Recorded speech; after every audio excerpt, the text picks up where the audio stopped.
السلام علیکم، میرا نام ڈاکٹر راشد ہے۔ آج ہم بات کریں گے سٹروک کے بارے میں۔ سٹروک کو اردو میں فالج بھی کہتے ہیں۔ یہ بیماری اس وقت لاحق ہوتی ہے جب دماغ کے ایک حصے کو آکسیجن کی سپلائی متاثر ہوتی ہے، جبکہ دماغ متوازن مقدار میں آکسیجن اور نیوٹرینٹس حاصل کرنے میں کامیاب نہیں ہوتا، جس کی وجہ سے دماغ کے سیلز چند منٹوں میں ختم ہونے لگتے ہیں، جس سے انسان کی موت بھی واقع ہو سکتی ہے۔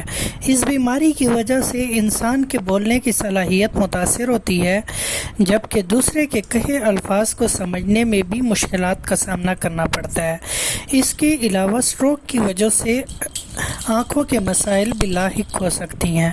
سٹروک کی اصل میں دو قسم ہوتی ہیں، ایک کو ہم میڈیکل کی زبان میں ہیموریجک سٹروک کہتے ہیں اور ایک کو اسکیمک سٹروک کہتے ہیں۔ ہیموریجک سٹروک وہ ہوتا ہے جس میں ہمارے دماغ کی ایک بڑی شریان پھٹ جاتی ہے، مطلب کوئی رگ پھٹ جاتی ہے اور خون کی سپلائی متاثر ہو جاتی ہے، اور دوسری ہوتی ہے جس کو ہم کہتے ہیں اسکیمک سٹروک۔ اسکیمک سٹروک میں یہ ہوتا ہے کہ اس میں خون کا ایک لوتھڑا وہ رگ کو بند کر دیتا ہے، جس کی وجہ سے خون کی سپلائی بند ہو جاتی ہے، اس کو ہم اسکیمک سٹروک کہتے ہیں۔ اب سٹروک کی فالج کی علامات کون کون سی ہیں؟ اس میں ایک سائیڈ بندے کی پیرالائز ہو جاتی ہے، وہ کام کرنا چھوڑ دیتی ہے۔ اس کے علاوہ ساتھ میں اس کو آنکھوں کے مسائل بھی ہونا شروع ہو جاتے ہیں، اس کی آنکھوں کے سامنے اندھیرا آتا ہے، اس کو نظر ٹھیک سے نہیں آ رہا ہوتا، بولنا اس کا بند ہو جاتا ہے، اس کو سر میں شدید درد ہوتا ہے۔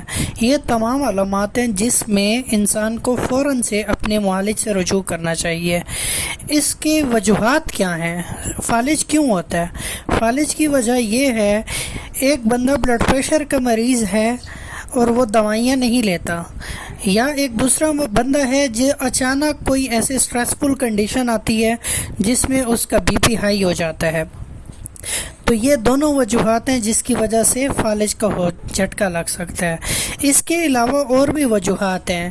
اگر کوئی بندہ بیڈ پہ پڑا ہوا ہے کافی عرصے سے، سرجری ہوئی ہے کوئی اس کی اور اس کے بعد وہ بیڈ پر پڑا ہوا ہے، یا کوئی بھی وجہ ہو سکتی ہے، یا اس کو کوئی ایکسیڈنٹ ہوا ہے، یا کار میں کوئی زخم لگا ہے، یا اس کا سیڈنٹری لائف سٹائل ہے، یہ تمام وجوہات ہیں جس کی وجہ سے فالج کا جھٹکا لگ سکتا ہے۔ اس کے علاوہ شوگر کے مریضوں میں بھی اس کا بہت زیادہ وجہ ہے۔ لائف سٹائل میں یہ ہے کہ جو موٹے بندے ہوتے ہیں یا اسموکنگ کرتے ہیں، زیادہ سگریٹ پیتے ہیں، ان میں بھی ہو سکتا ہے۔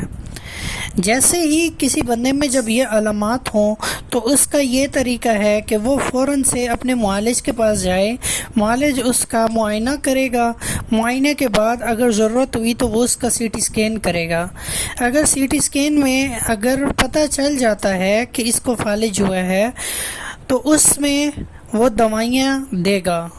اور آج کل ایک نئی ٹیکنالوجی آئی ہوئی ہے جس میں اگر 90 منٹ کے اندر مریض کو پہنچا دیا جائے تو وہ ساری عمر کے مرض سے بچ سکتا ہے۔